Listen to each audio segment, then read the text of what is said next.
Hi everyone and welcome to the complete DSA series, and today we're going to solve an interesting DSA problem which is to design and implement an LRU cache. अब इसके अलावा अगर DSA का हमें कोई और concept पढ़ना है तो वो हमें इस प्लेलिस्ट के अंदर अवेलेबल मिल जाएगा. Also there is a link for a company wise DSA sheet in the description box. तो स्टार्ट करते हैं सबसे पहले अपने सवाल के साथ. This is to design a least recently used cache and this is also problem number 146 on LeetCode. अब सबसे पहले हम अपने क्वेश्चन को डिटेल में समझने वाले हैं, उसके बाद we will discuss the solution. जिन स्टूडेंट्स को ऑलरेडी क्वेश्चन के बारे में क्लैरिटी है वो टाइम स्टैम्प्स देख सकते हैं and they can also directly jump to the most optimal solution of the problem. तो सवाल के अंदर हमारे पास एक कैश गिवन है. Cache is basically like a temporary storage for data, जिसके अंदर हम डेटा को स्टोर करते हैं. इसको हम मेमोरी के कुछ पार्ट की तरह इमेजिन कर सकते हैं जिसमें हम कुछ डेटा स्टोर करते हैं which is used for fast retrieval और फास्ट एक्सेस. तो जनरली हमारी जो कैश होती है उसकी कुछ लिमिट होती है या उसकी कुछ कैपेसिटी होती है.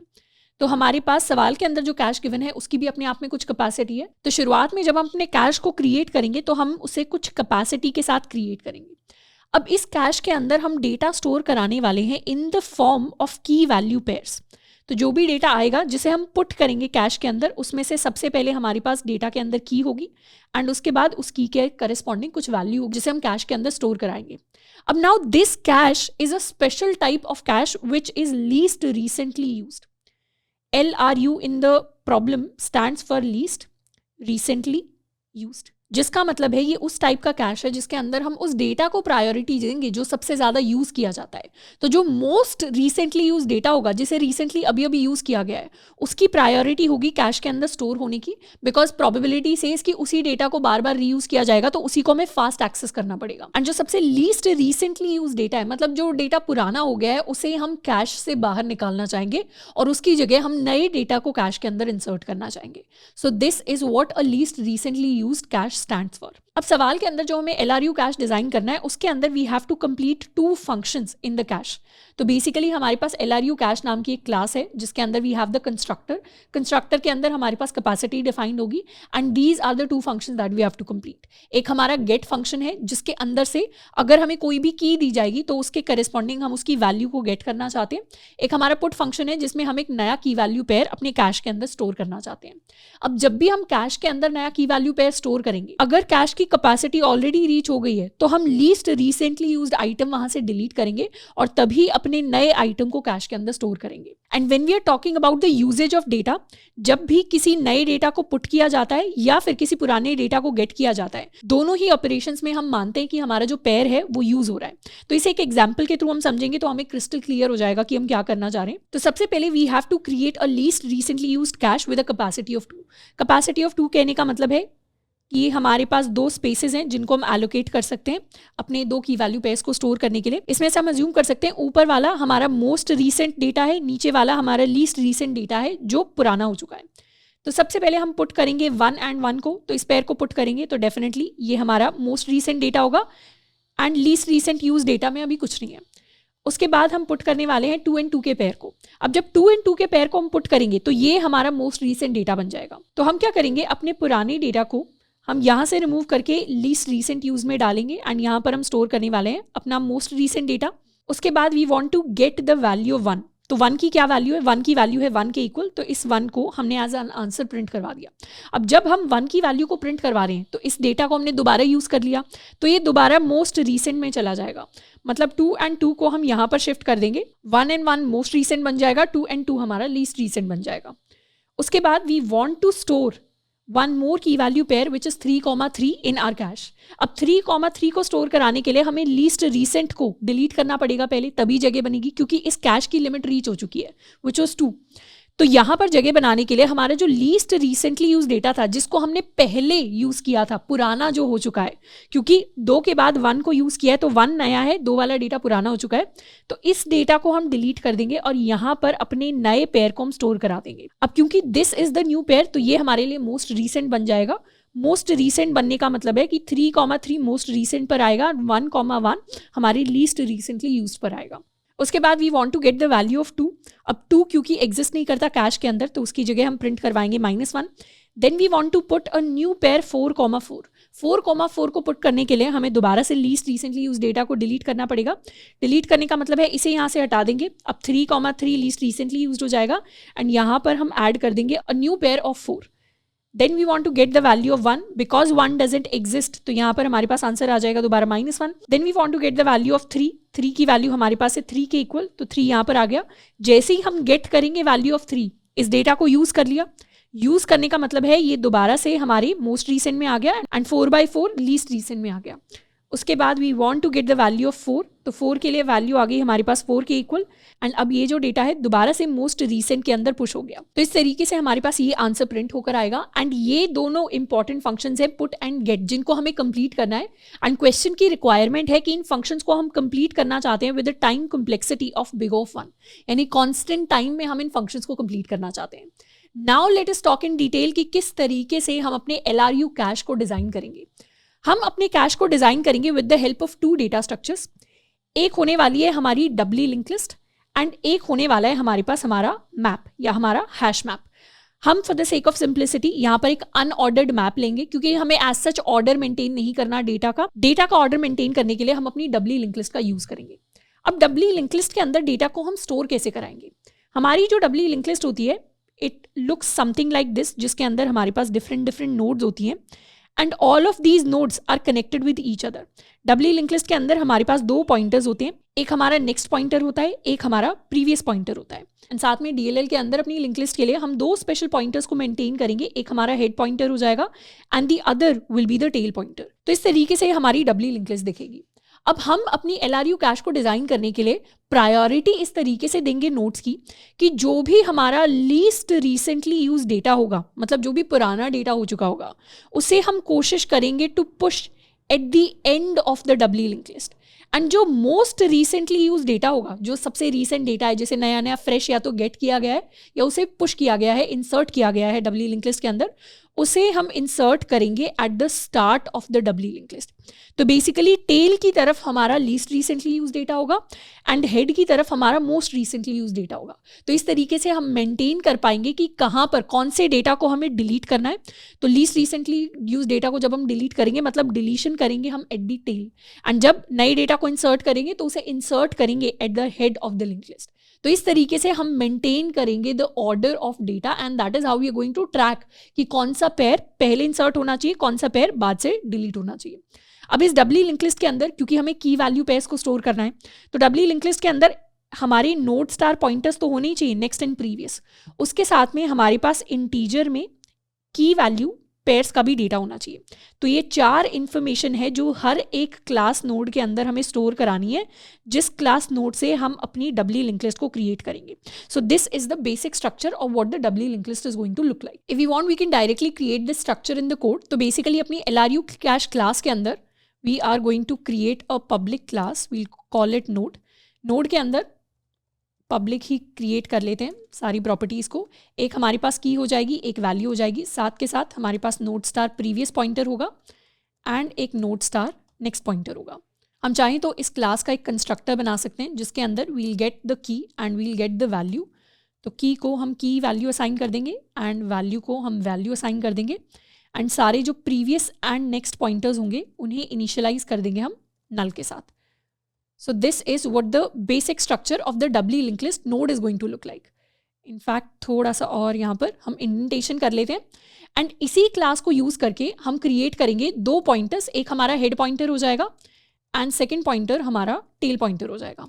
अब हेड एंड टेल को क्रिएट करने के लिए हम क्या करेंगे, एक डमी हेड एंड एक डमी टेल क्रिएट करेंगे with the value of -1 and -1. हम ये क्यों क्रिएट कर रहे हैं, बिकॉज जब हम अपनी लिंक लिस्ट के अंदर बाद में जाकर नए डेटा को इंसर्ट करेंगे, पुराने डेटा को डिलीट करेंगे, तो हो सकता है कभी कभी हेड या टेल में नल पॉइंटर स्टोर हो या हमें नल को बहुत ज़्यादा हैंडल करना पड़ेगा. तो नल पॉइंटर वाले केसेस को डिलीट करने के लिए हम क्या करेंगे, एक डमी हेड और एक डमी टेल क्रिएट कर देंगे, जिससे हम इंश्योर करेंगे कि कभी भी हमारी लिंक लिस्ट के अंदर कोई नल नोड होगी नहीं. मतलब हेड के अंदर हमेशा कोई ना कोई वैलिड वैल्यू रहेगी, टेल के अंदर हमेशा कोई ना कोई वैलिड वैल्यू रहेगी, जिसकी वजह से कई सारी कोड के अंदर जो एक्स्ट्रा स्पेशल केसेस होते हैं जो हमें चेक करने पड़ते हैं वो हमें चेक करने की जरूरत नहीं पड़ेगी. तो we are going to initialize a new node with values -1 and -1 and similar manner में हम अपने टेल को इनिशियलाइज करेंगे new node with values -1 and -1. तो ये हेड एंड टेल को हमने क्रिएट कर दिया. अब डबली लिंक लिस्ट के साथ हम क्रिएट करेंगे an unordered map. Unordered map का बेसिकली काम होगा अपने इस गेट ऑपरेशन को स्मूथ बनाना. गेट ऑपरेशन हमें कहता है कि किसी भी की के करस्पॉन्डिंग हमें उसकी वैल्यू चाहिए इन कांस्टेंट टाइम। अब कांस्टेंट टाइम में वैल्यू लाने के लिए डब्ली लिंक लिस्ट से तो हम कांस्टेंट टाइम में वैल्यू ला नहीं सकते, क्योंकि यहाँ पे तो हमें लिंक लिस्ट को ट्रेवर्स करना पड़ेगा। तो जब भी हमें कांस्टेंट टाइम के अंदर बिग O 1 के अंदर की वैल्यू पेयर्स के अंदर कभी भी वैल्यू को सर्च करना होता है, तो we always prefer using a map, specifically an unordered map. तो उसी अनऑर्डर्ड मैप को हम यहाँ पर क्रिएट करने वाले हैं। तो मैप को भी हम कुछ इस तरीके से विजुअलाइज कर सकते हैं, जहां पर हम स्टोर करेंगे की वैल्यू पेयर्स को। अब यहाँ पर तो हम की स्टोर कर सकते हैं, वैल्यू की जगह हम क्या करेंगे, पूरी की पूरी नोड को चाहें तो स्टोर कर सकते हैं, ताकि हमारे पास डायरेक्ट एक्सेस हो कि डब्ली लिंक लिस्ट के अंदर इस की के करस्पॉन्डिंग कौन सी नोड है, उस डायरेक्ट नोड को जाकर हम सर्च कर सकते हैं वाया दिस मैप। तो ये एक मैप है जिसको हम क्रिएट करेंगे, इसे भी कोड के अंदर इनफैक्ट हम लिख सकते हैं, will create an unordered map which will store integer and node star की वैल्यू पेयर्स। तो इस तरीके से हम अपने लिए दो डेटा स्ट्रक्चर्स को इनिशियलाइज करेंगे। अब सबसे पहले बात करते हैं अपने फर्स्ट ऑपरेशन की, which is the put operation. Put operation कहने का मतलब है कि शुरुआत जब हम करेंगे तो हमारी डब्ली लिंक लिस्ट कुछ ऐसी दिखाई देगी, जिसके अंदर we have a dummy head and a dummy tail. तो डब्ली लिंक लिस्ट अभी कुछ ऐसी दिखाई देती है, एंड अभी इस लिंक लिस्ट की जो कैपेसिटी है वो है 2 के इक्वल। हम चाहें तो इस कैपेसिटी को किसी वेरिएबल के अंदर स्टोर कर सकते हैं, late us call this variable limit. तो अभी हमारी डब्ली लिंक लिस्ट की लिमिट है या मैक्सिमम पॉसिबल साइज है 2 के इक्वल। सबसे पहले हम करेंगे अपना पुट ऑपरेशन। तो हमें अपने एक नए नोड को पुट करना है DLL के अंदर। अब जब भी हमें नए नोड को पुश करना है, हम प्रेफर करेंगे उसे पुश करना eight the start of the doubly link list. यानी सबसे पहले तो हम ये 1,1 का नया नोड क्रिएट करेंगे। So we'll create a new node with values 1,1 and इसे हम हेड के नेक्स्ट में पुश करना चाहेंगे, बिकॉज हेड हमेशा डमी नोड रहेगा, टेल हमेशा डमी नोड रहेगा। Start of the link list के अंदर पुश करने का मतलब है हेड का नेक्स्ट अब हमारे लिए ये न्यू नोड बनेगा। We can also call this new node. तो basically if we talk about the pseudo code, तो हमारे पास एक पुट फंक्शन है जिसमें हमारे पास की वैल्यू पेयर आएगा। एंड सबसे पहले हम क्या कर सकते हैं, सबसे पहले यहाँ पर हम एक node star new node create कर सकते हैं, एंड न्यू नोड से हम पास करेंगे अपना की वैल्यू पेयर। तो हमारे पास एक नोड यहाँ पर इनिशियलाइज हो जाएगा। अब इस नोड को हमें हेड का नेक्स्ट बनाना है। अब इस नोड को हेड का नेक्स्ट बनाने के लिए लेट अस सपोज हमने को ऑलरेडी कोई फंक्शन है जिसे क्रिएट किया हुआ है। Let us call this function add node या इंसर्ट नोड, कुछ भी इसे हम कह सकते हैं, और इसके अंदर हम अपने न्यू नोड को पास कर देंगे। ये फंक्शन क्या करता है, ये फंक्शन इंसर्ट करता है एट हेड का नेक्स्ट। तो हेड के नेक्स्ट पर जो भी पोजीशन है वहां पर अपने नए नोड को इंसर्ट करने का काम हमारे ये फंक्शन करता है। तो इस फंक्शन को क्रिएट करना बहुत ईजी है, अगर हमने ऑलरेडी डब्ली लिंक लिस्ट को पढ़ लिया है तो। फंक्शन को क्रिएट करने के लिए कुछ नहीं करना, हमें सिंपली इन कनेक्शंस को रीचेंज करना है। तो बेसिकली जब भी हमें एक नया नोड इंसर्ट करना होता है हेड के नेक्स्ट पर, हम क्या करेंगे, हेड का जो करंट नेक्स्ट है जहां पर अभी हमारा पॉइंटर पॉइंट कर रहा है, इसे स्टोर करा सकते हैं किसी टेम्पररी वेरिएबल के अंदर। लेट अस सपोज इसे हमने स्टोर करा लिया, late us call this old next. ये अब पुराना नेक्स्ट बनने वाला है, नया नेक्स्ट कौन है, हमारी नई नोड। उसके बाद हम क्या कर सकते हैं, इस कनेक्शन को ब्रेक कर सकते हैं। इस कनेक्शन को ब्रेक करके हम क्या करेंगे, नया कनेक्शन यहां पर एस्टैब्लिश कर देंगे। तो हेड का जो नेक्स्ट होगा अब वो ओल्ड नेक्स्ट की तरफ नहीं, अब वो न्यू नोड की तरफ पॉइंट करने लग जाएगा। तो वी कैन सिंपली डू, हम यहाँ एक न्यू पॉइंटर बना सकते हैं, let's call it old next. Old next के अंदर हेड का जो पुराना नेक्स्ट है उसे हम स्टोर करा लेंगे, एंड अब जो हमारे हेड का नया नेक्स्ट है that will be equal to the new node. तो एक कनेक्शन हमने यहाँ पर एस्टैब्लिश कर दिया। सेकंड कनेक्शन कैसे एस्टैब्लिश करेंगे, बेसिकली इस कनेक्शन को हमें ब्रेक करना है। इस कनेक्शन को ब्रेक करने के लिए सिंपली हमारे ओल्ड नेक्स्ट का जो प्रीवियस है उसे वहां से हटाकर ओल्ड नेक्स्ट का प्रीवियस अब न्यू नोड की तरफ पॉइंट करने लग जाएगा। तो ओल्ड नेक्स्ट का previous is now going to point to the new node, and new node के प्रीवियस एंड नेक्स्ट भी अब हम चेंज करेंगे। न्यू नोड का जो नेक्स्ट होगा वो ओल्ड नेक्स्ट को पॉइंट करेगा, एंड न्यू नोड का जो प्रीवियस होगा वो हमारे हेड को पॉइंट करेगा। तो we can write the same thing कि न्यू नोड का next is going to point to old next, and new node का previous is going to point to the head node. तो ये 4 कनेक्शंस हैं जिनको हमें चेंज करना है to be able to insert और add a node at the heads next. तो इस तरीके से हम एक पूरा का पूरा फंक्शन क्रिएट कर सकते हैं जिसका काम है हमारी हेड के नेक्स्ट पर इंसर्ट करना, and this is the function that we have created. तो यहाँ पर जैसे ही हमने नई नोड बनाई, हम सिंपली एक फंक्शन कॉल कर सकते हैं which is called add node, और ऐड नोड फंक्शन के अंदर हम अपनी न्यू नोड को पास कर देंगे और हमारे लिए हमारी वो जो नोड है हमारी लिंक लिस्ट के हेड के नेक्स्ट पर इंसर्ट हो जाएगी। अब इन्हीं कनेक्शंस को अगर हमें री इमेजिन करना है, हम सिंपली इस लिंक लिस्ट को इस तरीके से इमेजिन कर सकते हैं जहां पर वी हैव 3 डिफरेंट नोड्स, कुछ इस तरीके से, which are interconnected with each other. First node के अंदर हमारे पास डमी डेटा है, लास्ट नोड के अंदर भी डमी डेटा है। अब हमारे पास नया डेटा इंसर्ट हो गया है 1 and 1, कुछ इस तरीके से। अभी हमारा हेड भी यही है एंड हमारा टेल भी यही है। हेड एंड टेल कभी चेंज नहीं होगा because we are always inserting in the middle of the doubly link list. तो जैसे ही हमने middle of the doubly link list के अंदर इंसर्ट किया, हमारे पास हमारी DLL चेंज हो गई and now it looks something like this. And जैसे ही हम डेटा इंसर्ट करेंगे उसके साथ में हमारा जो की वैल्यू पेयर है उसके अंदर हम अपने नोड पॉइंटर की वैल्यू को, मतलब ये 1 and 1 का जो हमारा नोड है उसका एड्रेस भी यहाँ पर स्टोर करा सकते हैं in the form of this pointer. तो इस तरीके से मैप के अंदर we have to insert these values. तो मैप के अंदर हम क्या इंसर्ट करेंगे, मैप के लिए जो भी हमारी की है that is now pointing to our new node. अब जब भी हम इस तरीके से अपने डेटा को इंसर्ट करते हैं, 2 ऑब्वियस कॉर्नर केसेस हैं जो एग्जिस्ट कर सकते हैं। सबसे पहला ऑब्वियस कॉर्नर केस है कि हमारा जो 1 by 1 का पेयर है वो ऑलरेडी हमारी लिंक लिस्ट के अंदर या हमारे कैश के अंदर एग्जिस्ट करता है। लेट अस सपोज ये ऑपरेशन जो है पुट 1 1, इसके बाद हमारे पास दोबारा से सेम ऑपरेशन आता विद द सेम की एंड इस बार हमारे पास आता है पुट 1 विद अ की ऑफ 3। अब क्वेश्चन के अकॉर्डिंग जब भी हमारे पास ऐसे पेयर्स आते हैं जहां पर की सेम है बस वैल्यू डिफरेंट है, तो वहां पर हमें पुरानी वैल्यू को ओवरराइड करना होता है विद द न्यू वैल्यू। तो उसे करने की जगह हम क्या करेंगे, एनीवेज हम अपनी नई जो नोड है उसे इंसर्ट तो कर ही रहे हैं, मैप के अंदर स्टोर भी करा रहे हैं, तो हम क्या करेंगे, जब भी हमारे पास सेम की का डेटा आ रहा है हम पुराने डेटा को डिलीट कर देंगे from the map and from the doubly link list. तो हम क्या करेंगे, अपने मैप से सबसे पहले उस नोड को फाइंड आउट करेंगे जहां पर हमारा 1, 1 स्टोर्ड है एंड इस नोड को डिलीट करेंगे। उसके बाद अ न्यू नोड ऑफ 1, 3 को इसकी जगह इंसर्ट कर देंगे। So what we will basically do is, नई वैल्यू को इंसर्ट करने से पहले हमें कुछ चेक्स हैं जो लगाने पड़ेंगे, जिसमें से सबसे पहला चेक हमारे पास होता है that if the data already exist, यानी अगर हमारे मैप के अंदर जो की है वो ऑलरेडी एग्जिस्ट करती है, this is not equal to map dot end, मतलब की ऑलरेडी एग्जिस्ट करती है, उस केस में हमारे पास हमारी ओल्ड नोड आ जाएगी जो हमारे मैप के अंदर स्टोर्ड है इन दैट करेस्पॉन्डिंग की, यानी हमारे पास ये वाली नोड की वैल्यू आ जाएगी। So we now have to delete this node. इस नोड को डिलीट करने के लिए भी हम एक नया फंक्शन बना सकते हैं, late us call it delete node, and delete node के अंदर अपनी ओल्ड नोड को हम पास कर देंगे तो वो डिलीट हो जाएगी एंड मैप से भी हम इरेज कर देंगे अपनी उस की वाली नोड को। तो बेसिकली यहाँ से हमें इस नोड को डिलीट करना है एंड मैप से हमें इन दोनों वैल्यूज को इरेज करना है, फिर हम 1, 3 को दोबारा यहाँ पर री इंसर्ट करेंगे। तो एक नई नोड बनाएंगे विद 1, 3 एंड यहाँ पर उसका हम एड्रेस री इंसर्ट करेंगे।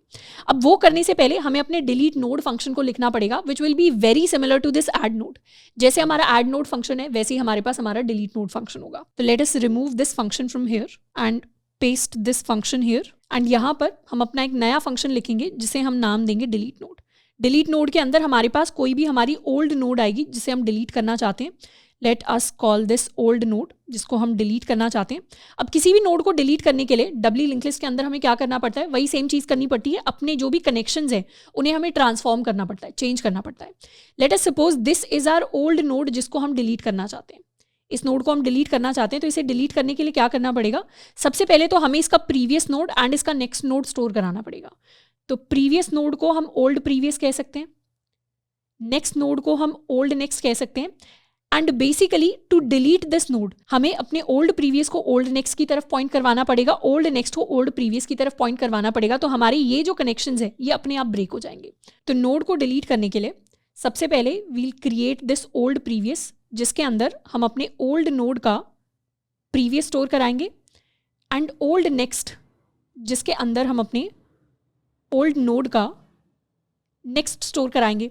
एंड कनेक्शंस को अब चेंज करने के लिए हमें सिंपली ओल्ड प्रीवियस के नेक्स्ट को पॉइंट करवाना है टू ओल्ड नेक्स्ट, जिसका मतलब है हमारा ये वाला कनेक्शन ब्रेक हो जाएगा यहाँ से and this node will now start pointing to tail and फिर हम ओल्ड नेक्स्ट के प्रीवियस को पॉइंट करवा देंगे टू ओल्ड प्रीवियस, जिसका मतलब है अब हमारा ये वाला कनेक्शन ब्रेक हो जाएगा and old next will now start pointing to old previous. जिसके बाद अब इन दोनों नोड्स के पास अपने ओल्ड नोड का कोई कनेक्शन नहीं है, कोई डेटा नहीं है, सिर्फ ओल्ड नोड है जो दूसरे नोड्स की तरफ पॉइंट कर रहा है, पर अब हम इसे सिंपली डिलीट कर सकते हैं फ्रॉम आवर मेमोरी। तो एक तरीके से ये वाली नोड ऑटोमेटिकली डिलीट ही हो गई है मेमोरी से, क्योंकि अब हमारे कनेक्शंस जो हैं वो रिवर्स हो गए हैं। तो दीज आर द 4 ऑपरेशंस जो बेसिकली हमें करने हैं. Let us cut them and paste them here. तो डिलीट नोड फंक्शन के अंदर ये 4 काम है जिनको हम करने वाले हैं, जिसकी मदद से हमारी जो भी ओल्ड नोड होगी उसे हम डिलीट कर देंगे. तो जब भी कोई पुरानी नोड विद द सेम की एग्जिस्ट करती है, पहले तो उसे हम इरेज करेंगे, उसके बाद मैप से भी हम इस डेटा को इरेज करने वाले हैं. एंड उसके बाद व्हाट वील डू, हम नई नोड क्रिएट करेंगे with the new key value pair and उसे इंसर्ट कर देंगे इन द मैप. तो 1 and 3 के साथ we'll start by creating a new node here with the values 1 and 3 and दोबारा से अपने फंक्शन के लिए हम add node फंक्शन को कॉल करेंगे. add node क्या करेगा, इन कनेक्शंस को एस्टैब्लिश करेगा, पुराने कनेक्शंस को डिलीट करेगा एंड 1,3 वाला डेटा अब हमारे पास इंसर्ट हो जाएगा, जिसे अब हम मैप के अंदर भी इंसर्ट कर देंगे. तो इस तरीके से we'll handle a special case जहां पर सेम की वाले डेटा को री इंसर्ट किया जा रहा है. अब इसके साथ में एक और कॉर्नर केस है जो एग्जिस्ट करता है. And the corner case is कि कभी अगर हमारे कैश की जो कैपेसिटी है वो रीच हो गई, तो उस केस में हमें क्या करना है. जैसे एग्जांपल के लिए let us come to the previous example. हमने पहले यहाँ पर 1,1 को स्टोर कराया होगा, तो हमारे पास 1,1 हमारी लिंक लिस्ट के अंदर आया होगा. उसके बाद हमने स्टोर कराया होगा 2,2 को. तो जब नेक्स्ट नोड इंसर्ट हुई, नेक्स्ट नोड कहाँ पर इंसर्ट होगी, most recently used eight the start of the doubly link list. तो नेक्स्ट नोड जो इंसर्ट होगी वो कुछ यहाँ पर इंसर्ट होगी विद 2,2 एंड इस तरीके से हमारी जो लिंक लिस्ट है वो दिखेगी आफ्टर इंसर्टिंग 2 नोड्स, जहाँ पर 2 मोस्ट रिसेंटली यूज डेटा है and 1 least recently use data है. उसके बाद जैसे हम गेट करेंगे 1 को, हमें पता है 1,1 हमारे मोस्ट रिसेंटली यूज डेटा में आ जाएगा और 2,2 लीस्ट रिसेंटली यूज डेटा में आ जाएगा. फिर जब हम पुट करने जाएंगे 3,3 को, मतलब एक न्यू पेयर, तो हमें एक नई नोड को इंसर्ट करना पड़ेगा विच इज 3,3. अब इस नोड को इंसर्ट करने से पहले we'll need to remove the least recently used node from this doubly link list which is 2,2. तो लीस्ट रिसेंटली यूज नोड को हम कहाँ से डिलीट करते हैं, इसे हम डिलीट करते हैं from the end of the doubly link list. Basically tail की जो भी प्रीवियस नोड होगी, this is tail's previous node, ये हमारी लीस्ट रिसेंटली यूज नोड है जिसे हमें डिलीट करना पड़ेगा बिफोर इंसर्टिंग अ न्यू नोड, अगर हमारी कैश की कैपेसिटी या लिमिट रीच हो चुकी है. तो let us reduce this and यहाँ पर कॉर्नर केस इज बेसिकली अगर हमारी जो कैपेसिटी है वो रीच हो गई है, जिसका मतलब है कि ऑलरेडी हमारे जो मैप का साइज है दैट इज इक्वल टू जो भी हमारी कैपेसिटी है या जो भी हमारी लिमिट है मैप की. उस केस में हमें टेल के प्रीवियस को डिलीट करना पड़ेगा. टेल के प्रीवियस को डिलीट करने का मतलब है कि दोबारा से हम अपना डिलीट नोड फंक्शन चाहे तो कॉल कर सकते हैं. इस डिलीट नोड फंक्शन को किसके लिए हम कॉल करेंगे, फॉर द टेल्स प्रीवियस. तो टेल के प्रीवियस नोड के लिए इसे हम कॉल करने वाले हैं. तो टेल का प्रीवियस नोड डिलीट हो जाएगा, मतलब ये नोड यहाँ से डिलीट हो जाएगा एंड फिर इसे चाहे तो हम मैप से भी डिलीट कर सकते हैं. एंड फिर जो हमारा 2 होगा जो मैप के अंदर ऑलरेडी स्टोर होगा, फिर हम इसे चाहें तो मैप से भी डिलीट कर सकते हैं. तो यहाँ पर मैप से भी हम इरेज कर देंगे अपनी की को. तो नोड को डिलीट करने से पहले हम उसे मैप से इरेज कर देंगे. तो मैप से हम इरेज करने वाले हैं जो भी हमारे टेल के प्रीवियस के लिए उसकी की है, उस वैल्यू को सबसे पहले मैप से इरेज कर देंगे एंड उसके बाद we are going to delete the node. तो बेसिकली यहाँ पर मैप से सबसे पहले हम 2,2 को डिलीट करेंगे, फिर अपने इस 2,2 वाले नोड को डिलीट करेंगे एंड फिर जो हमारा नया नोड है इसे हम इंसर्ट कर देंगे in the beginning of the doubly link list, क्योंकि ये अब क्या बन जाएगा, ये हमारा मोस्ट रिसेंटली यूज डेटा होगा जिसे हमेशा start of the doubly link list के अंदर हम पुश करेंगे. तो इस तरीके से अब हमारी डब्ल्यू लिंक लिस्ट कुछ ऐसी दिखाई देगी जिसमें हमने इंसर्ट कर दिया 3 को विद अ 3,3 वाली node. So this is how we going to execute the put function with the help of 2 helper methods. Basically put के अंदर सबसे पहले चेक करेंगे अगर वो की ऑलरेडी एग्जिस्ट करती है क्या, एग्जिस्ट करती है तो उसका बस नोड हमें डिलीट करना है. अगर कैपेसिटी रीच हो चुकी है तो उस केस में हम क्या करेंगे, लास्ट जो लीस्ट रिसेंटली यूज नोड है उसे डिलीट कर देंगे एंड उसके बाद जो भी हमारा नया नोड होगा उसे हम इंसर्ट कर देंगे. किसी भी नोड को डिलीट करने के लिए हमने फंक्शन लिख लिया है एंड किसी भी नए नोड को इंसर्ट करने के लिए एट हेड का नेक्स्ट भी हमने फंक्शन लिख लिया है. अब इन सूडो कोड्स को एक बार कन्वर्ट करते हैं एक्चुअल कोड के अंदर. So let us start by creating a variable called limit, जिसके अंदर हम अपने कैश की कैपेसिटी को स्टोर करेंगे. तो सबसे पहले इन आर कंस्ट्रक्टर हम लिमिट को इनिशियलाइज कर देंगे विद द कैपेसिटी एंड उसके बाद हम हेड को टेल के साथ कनेक्ट कर देंगे in the doubly link list. तो हेड का जो नेक्स्ट है इनिशियलाइजेशन के टाइम पर वो टेल के साथ कनेक्ट हो जाएगा एंड टेल का previous will get connected to the head node. तो इस तरीके से एक 2-वे कनेक्शन है जिसको हमने एस्टैब्लिश कर दिया. सबसे पहले हम कंप्लीट करने वाले हैं अपना put function which is to insert a new key value pair. अब किसी भी नए की वैल्यू पेयर को इंसर्ट करने से पहले सबसे पहले हमें चेक करना पड़ेगा कि वो ऑलरेडी तो एग्जिस्ट नहीं करता. तो मैप के अंदर चेक करेंगे if map key is equal to, या is not equal to m dot end, तो उस केस में वो ऑलरेडी एग्जिस्ट करता है। जिस केस में ऑलरेडी एग्जिस्ट करता है वहाँ पर सबसे पहले हमें उसे डिलीट करना पड़ेगा। कौन सी नोड को हम डिलीट करना चाहते हैं? हम अपनी ओल्ड नोड को डिलीट करना चाहते हैं जिसका एड्रेस हमारे पास मैप के अंदर अवेलेबल है। तो इसे डिलीट करने के लिए हम एक फंक्शन कॉल करेंगे डिलीट नोड, जिसके अंदर अपनी नोड को पास कर देंगे। एंड डिलीट नोड को कॉल करने के बाद हम सिंपली मैप से भी इरेज कर देंगे उस की को। इसके अलावा एक और कॉर्नर केस एग्जिस्ट कर सकता है जिसमें हमारी कैश की कैपेसिटी रीच हो गई है, विच बेसिकली मीन्स कि मैप का जो साइज है जिसमें टोटल कीज को हम ट्रैक कर रहे हैं that becomes equal to the limit. तो हमें डिलीट करना पड़ेगा लीस्ट रिसेंटली यूज्ड डेटा को। लीस्ट रिसेंटली यूज डेटा हमारा टेल के प्रीवियस पर होता है, तो हम दोबारा से डिलीट नोड को कॉल करेंगे फॉर टेल का प्रीवियस नोड, या इनफैक्ट इसे पहले मैप से इरेज कर देते हैं। तो मैप से इरेज कर देंगे टेल का जो भी प्रीवियस नोड है उसकी की को। मैप से उस की को हमने इरेज कर दिया, उसके बाद अपनी नोड को हमने डिलीट करने के लिए फंक्शन को कॉल कर दिया। एंड एट द एंड हम क्या करेंगे, एक न्यू नोड क्रिएट करेंगे। It will be a new node of की एंड वैल्यू। उसके बाद इस न्यू नोड को हम ऐड कर देंगे इन द लिंक लिस्ट, तो यहाँ पर न्यू नोड को पास कर देंगे एंड मैप के अंदर स्टोर कर देंगे the address of the new node corresponding to this key. तो इस तरीके से हम अपने पुट फंक्शन को कंप्लीट कर सकते हैं। अब इस फंक्शन के अंदर delete node and add node, जो दो फंक्शंस हमने यूज़ किए हैं, उन्हें एक बार कंप्लीट कर लेते हैं। So to write these helper functions, हम इन फंक्शंस को इनफैक्ट अपने कैश के कंस्ट्रक्टर के ऊपर ही लिख सकते हैं। सबसे पहले अपने ऐड नोड फंक्शन को लिख लेते हैं। तो void add node, add node के अंदर बेसिकली हमारे पास एक न्यू नोड आएगी जिसको हमें ऐड करना है। न्यू नोड को इंसर्ट करने के लिए हमारा जो ओल्ड नेक्स्ट होगा, मतलब जो हमारे हेड का नेक्स्ट है, उसे हम सेव कर लेंगे। हेड का next will now start pointing to the new node and उसके साथ में ओल्ड नेक्स्ट का previous will also start pointing to the new node. New node का next will become equal to old next and new node का previous will become equal to the head node. तो ये चार connections हैं जिनको हमें establish करना है to add a node. Similarly हम एक और फंक्शन क्रिएट कर सकते हैं कॉल्ड डिलीट नोड, जिसके अंदर हमारे पास हमारी नोड आ जाएगी which is the old node जिसको हमें डिलीट करना है। नोड को डिलीट करने के लिए उसके नेक्स्ट एंड प्रीवियस को हमें ट्रैक करना पड़ेगा। तो ओल्ड प्रीवियस हो जाएगा ओल्ड नोड का प्रीवियस एंड ओल्ड नेक्स्ट हो जाएगा ओल्ड नोड का नेक्स्ट। उसके बाद अपने ओल्ड प्रीवियस के नेक्स्ट को हम पॉइंट करवा देंगे to the old next and old next के प्रीवियस को हम पॉइंट करवा देंगे to the old previous. And this is how we delete a node, by re-establishing the connections between the previous and the next node. And अब अगर यहाँ पर हम टाइम कॉम्प्लेक्सिटी की बात करें तो हमें पता है हमारा जो ऐड नोड फंक्शन है, क्योंकि इसमें एज सच कोई लूप नहीं लग रहा, तो ये हमारा कांस्टेंट टाइम कॉम्प्लेक्सिटी का फंक्शन है। डिलीट नोड जो फंक्शन है इसमें भी कोई लूप नहीं है, सिंपल इंस्ट्रक्शंस है, ये भी कांस्टेंट टाइम कॉम्प्लेक्सिटी का फंक्शन है। अगर पुट की बात करें, this is a simple condition, this is a simple condition, this is a simple operation. So put function को हमने इंप्लीमेंट कर दिया है विद कांस्टेंट टाइम कॉम्प्लेक्सिटी। अब इसी कांस्टेंट टाइम कॉम्प्लेक्सिटी के साथ हम इंप्लीमेंट करने वाले हैं अपने गेट फंक्शन को। बेसिकली गेट फंक्शन का काम है to get the key's value. एक तो उस की के करस्पॉन्डिंग जो भी वैल्यू है उसे हमें गेट करना है, प्लस जो भी हमारी नोड है जिसको हम गेट कर रहे हैं उसे हमें मोस्ट रिसेंटली यूज की कैटेगरी में लेकर आना है। जैसे for example when we started with this LRU cache, तो इसे एक बार completely हम clear कर लेते हैं। तो यहाँ पर we had this linked list, let us copy this and paste it here। तो जब हमने एक नई लिंक लिस्ट क्रिएट की थी दो कैपेसिटी के साथ, सबसे पहले उसके अंदर हमने पुट किया था 1 and 1 को, उसके बाद उसके अंदर हमने पुट किया था 2 and 2 को। तो हमारे पास इस तरीके से कुछ कनेक्शंस हैं जो ऑलरेडी एस्टैब्लिश हो गए हैं डब्ली लिंक लिस्ट के अंदर। तो 1 के करस्पॉन्डिंग 1 and 1 का नोड स्टोर कराया था, 2 के करस्पॉन्डिंग 2 and 2 का नोड स्टोर कराया था। क्योंकि लास्ट हमने 2 and 2 को पुट किया था तो वो अभी at the front of the double link list है। अब हमें इंप्लीमेंट करना है अपने गेट फंक्शन को।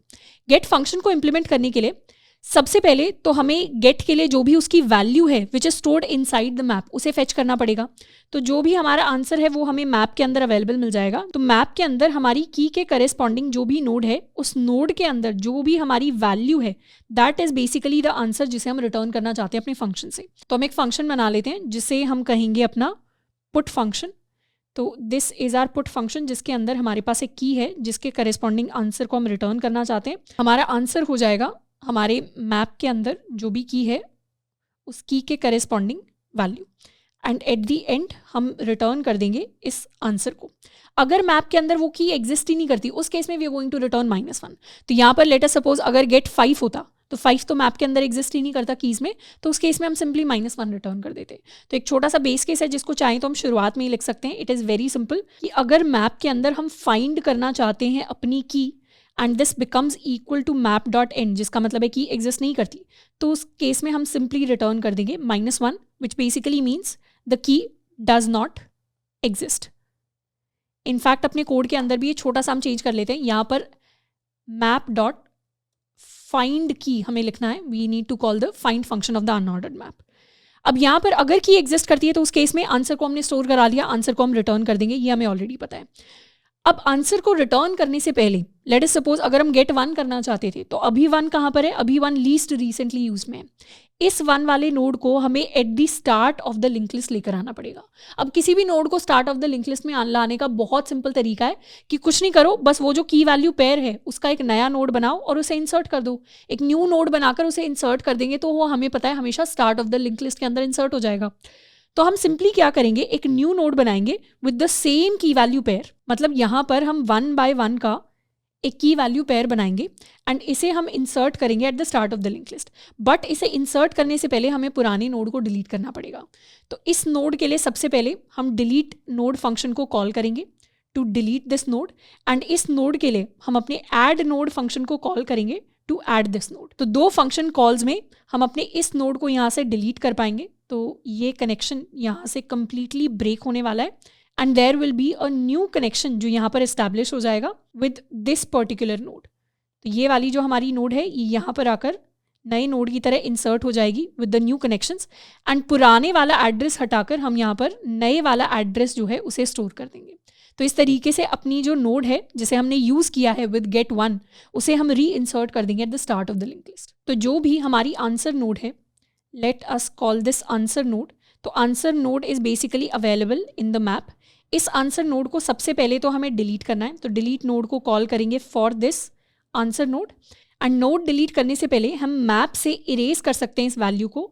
तो मैप से हम इरेज कर देंगे जो भी हमारी करंट की है उसकी वैल्यू को, एंड दोबारा से री इंसर्ट कर देंगे, यानी ऐड कर देंगे अपनी इसी आंसर नोड को अपनी लिंक लिस्ट के अंदर, एंड दोबारा से मैप के अंदर की के करेस्पॉन्डिंग अपनी जो भी न्यू नोड है यानी जो भी आंसर नोड है उसे हम कर देंगे reinsert. So this is how we are going to make the least recently used item as the most recently used item. उसी नोड को डिलीट करना है, उसी नोड को री इंसर्ट करना है ताकि वो at the start of the link list आ जाए। अब इस पूरे सूडो कोड को भी एक बार एक्चुअल कोड के अंदर कन्वर्ट करते हैं। इन द गेट फंक्शन सबसे पहले तो हम चेक कर सकते हैं if m dot find for the key is equal to map dot end, तो उस केस में द की डजंट एग्जिस्ट, हम रिटर्न कर देंगे -1। दूसरे केस में एक तो अपना आंसर स्टोर कर लेते हैं, answer is going to be map के अंदर जो भी की है, या इनफैक्ट सबसे पहले अपनी answer node star answer node को स्टोर कर लेते हैं। This will be equal to map के अंदर की के करस्पॉन्डिंग जो भी वैल्यू है एंड आंसर नोड की जो भी वैल्यू है that is equal to the answer. Last में हमें इसी आंसर को रिटर्न करना है। अब आंसर को रिटर्न करने से पहले अपने मोस्ट रीसेंट आइटम हमें बनाना पड़ेगा अपनी नोड को। मोस्ट रीसेंट आइटम बनाने के लिए सबसे पहले मैप से इरेज कर सकते हैं हम अपनी आंसर नोड को, एंड उसके बाद we are going to delete this node with the delete node function. तो यहाँ हमने नोड को डिलीट कर दिया। अब इसी नोड को हम री इंसर्ट करेंगे with add node. Add node के अंदर अपनी आंसर नोड को पास कर देंगे, तो इस नोड को ऐड करेंगे एंड मैप के अंदर दोबारा से अपने की वैल्यू पेयर को री इंसर्ट कर देंगे विद द न्यू कनेक्शंस जो फॉर्म हुए होंगे। तो इस तरीके से we are going to complete the get function, and इस गेट फंक्शन के अंदर भी हमारे पास जनरल ऑपरेशंस है। हमने delete node add node function को यूज़ किया है, तो ओवरऑल जो यहाँ पर भी टाइम कॉम्प्लेक्सिटी आएगी that will be big of 1। तो एक बार इस कोड को रन करने से पहले मैप डॉट इरेज में हम सिंपली उस की के करेस्पॉन्डिंग वैल्यू को इरेज करना चाहते हैं, तो ये एक चेंज है जिसको हम कर सकते हैं। And let us now run this code and submit it. तो इस तरीके से we complete the problem of designing an LRU cache, and इस तरीके से हम अपने लीस्ट रिसेंटली यूज्ड कैश को डिजाइन करते हैं। अब ये जो सवाल है this is an interesting and an important problem because सबसे पहले तो this is a design question, this is not a general DSA question. इस क्वेश्चन के अंदर हमें एक एक्चुअली प्रैक्टिकल चीज़ है, एक कैश है जिसको डिज़ाइन करना है, जो प्रैक्टिकल रियल लाइफ सिस्टम्स के अंदर यूज़ होती है। एंड उसे डिज़ाइन करने के लिए हम मल्टीपल डेटा स्ट्रक्चर्स को यूज़ कर रहे हैं। हम अपने लिंक लिस्ट डेटा स्ट्रक्चर को यूज़ कर रहे हैं, हम अपने मैप डेटा स्ट्रक्चर को यूज़ कर रहे हैं। तो मल्टीपल डेटा स्ट्रक्चर्स की हमारे पास नॉलेज होनी चाहिए सिस्टम को डिज़ाइन करने के लिए। And second thing which is interesting about this question is कि हमें सिर्फ अपने पुट एंड गेट फंक्शन को कंप्लीट नहीं करना है, उसके साथ में हमें कई सारे हेल्पर फंक्शंस हैं जिनको लिखने की ज़रूरत पड़ सकती है। And that is why the fundamental knowledge of data structures is important, क्योंकि जब हमें पता होता है कि कौन से डेटा स्ट्रक्चर को एग्जैक्टली किस काम के लिए, किस यूजेज के लिए यूज करना है प्रॉब्लम को सॉल्व करने के लिए, तब हम इस तरीके के सवालों को सॉल्व कर सकते हैं। So this is a really crucial and an important problem when we talk about DSA problems. And इस सवाल से हमें काफी कुछ सीखने को मिलता है।